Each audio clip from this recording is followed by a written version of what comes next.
Do you have cold hands and feet all the time? I'm going to explain how that works. Hey, I'm Dr. Ekberg with Wellness for Life, and if you'd like to get as healthy as possible by understanding how health works, then make sure you subscribe and hit that bell so that you don't miss anything. So some people tend to have cold hands and feet even though their body core is feeling warm. They're not really freezing, they just have cold hands and feet. What's that all about? Well, if you're cold in the core, if your whole body is cold, that's a metabolism problem, that's an energy problem, and I made another video to explain that. But if your body is warm and your hands and feet are cold, that's a circulation problem. So what is it that warms the hands? The thing that warms the hand is blood.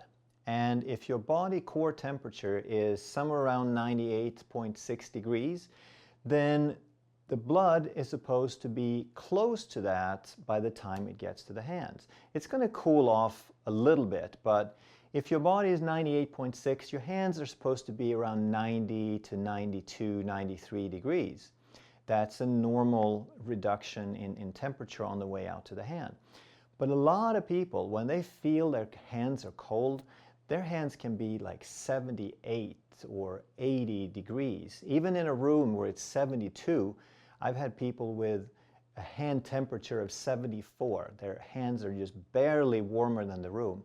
And what that means is there is very, very little blood getting into the hands. And the same thing, of course, with the feet. So what is it that regulates how much blood is getting into the hands and feet?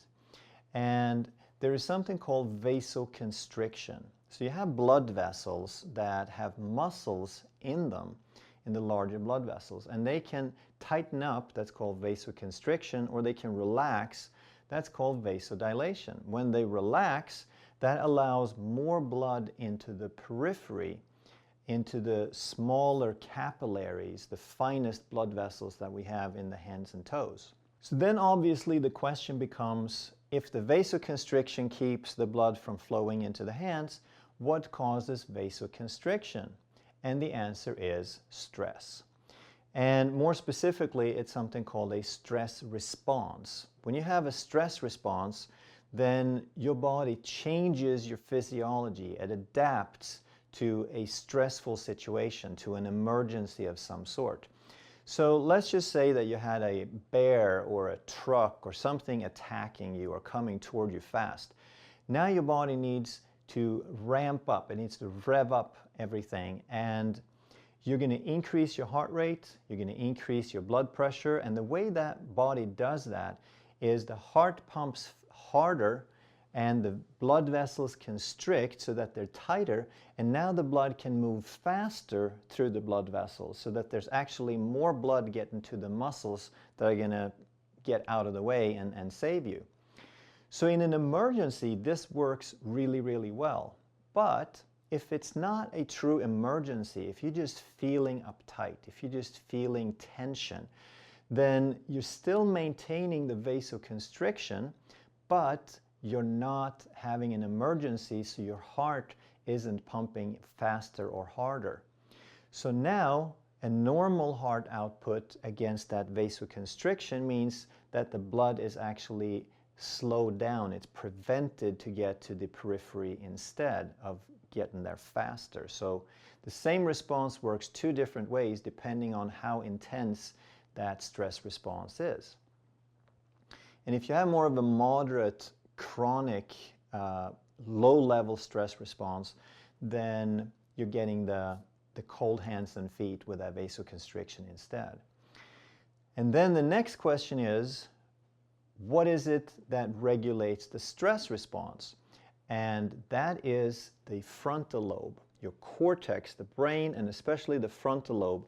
So the better the frontal lobe is working, the better it can inhibit or turn off that stress response. So by practicing relaxation exercises, you can reduce that stress response, and you're getting a little bit of activation of that frontal lobe at the same time when you're relaxing. The other super powerful way to activate the frontal lobe is called exercise. And with exercise, you're getting a little bit more.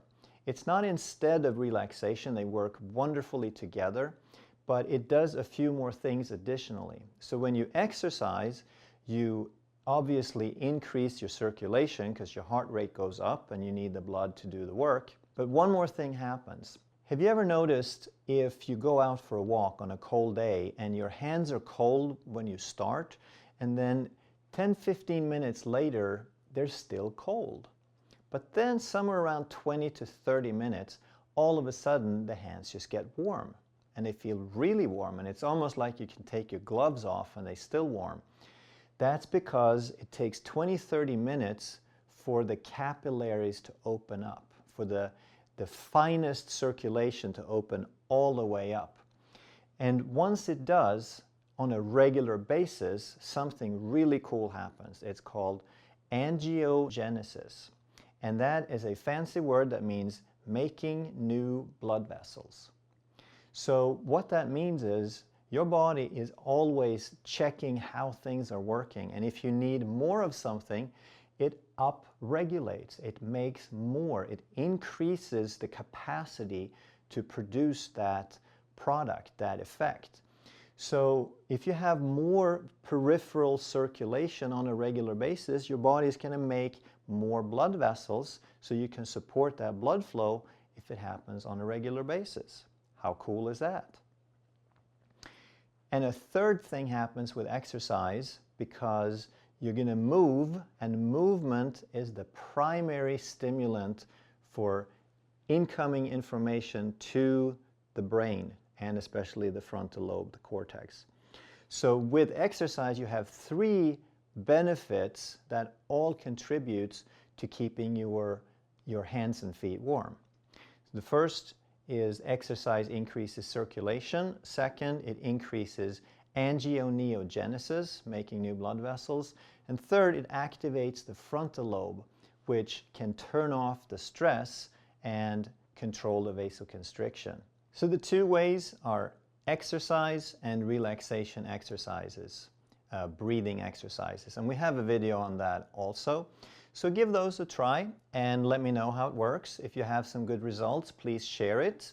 And more than anything, share this information with people who need to know. Everyone needs to know how to get off of drugs and surgery and feel as good as possible all the time.